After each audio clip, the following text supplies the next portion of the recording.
My name is Tanisha Grant. I am a proud member of the Coalition for Educational Justice and the Alliance for Quality Education, and and we are under J for J. We are under the coalition with J for J.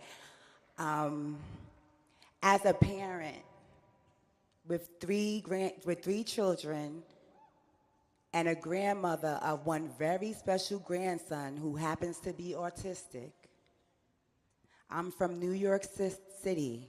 After 10 years, only 13% of Black and brown children graduated college ready. I'm one of the parents who helped organize to win more than 100 community schools in our city. Thank you. Using an evidence-based school improvement strategy that focuses on the community school model. What will you do to fully fund sustainable community schools that have culturally responsive curriculum so Black mothers like me do not have to fight for equity in education for all students? Thank you. So let me say, first of all, thank you for fighting for equity for all of our students. That's what we need. That's what we have to do. You know, the system we have today, when you got one group of kids who, through no fault of their own, have no access to preschool, and another group has access to preschool, equals not equal. And when you got one group who, through no fault of their own, have terrible K-12 schools, and another, because of where their parents live, have good schools, equals not equal. And when one group of kids, and this is happening every day, of every hour of every day and every week, one group of kids has college counselors and after-school sports and summer jobs, and the other group of kids has nothing.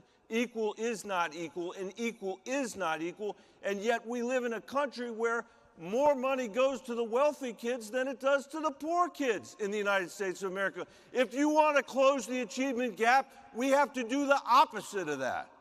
And I'm the only politician in this race that's saying that.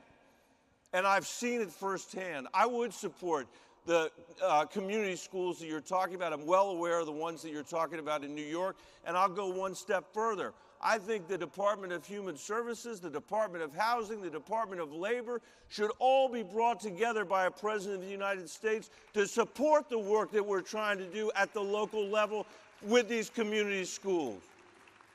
We have to solve these issues together, and we can wrap these services around our schools.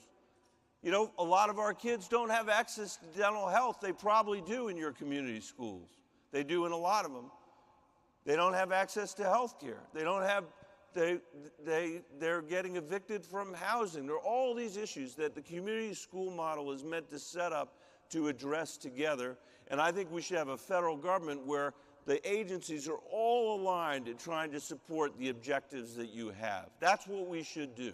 There is no Department of Children in America. But if I'm elected president, the whole federal government is going to act like a Department of Children, because how we treat the next generation is how we're going to be judged in this country. It's how we should be judged in this country, which is why your work is so important. Hey, NBC News viewers, thanks for checking out our YouTube channel. Subscribe by clicking on that button down here, and click on any of the videos over here to watch the latest interviews, show highlights, and digital exclusives. Thanks for watching.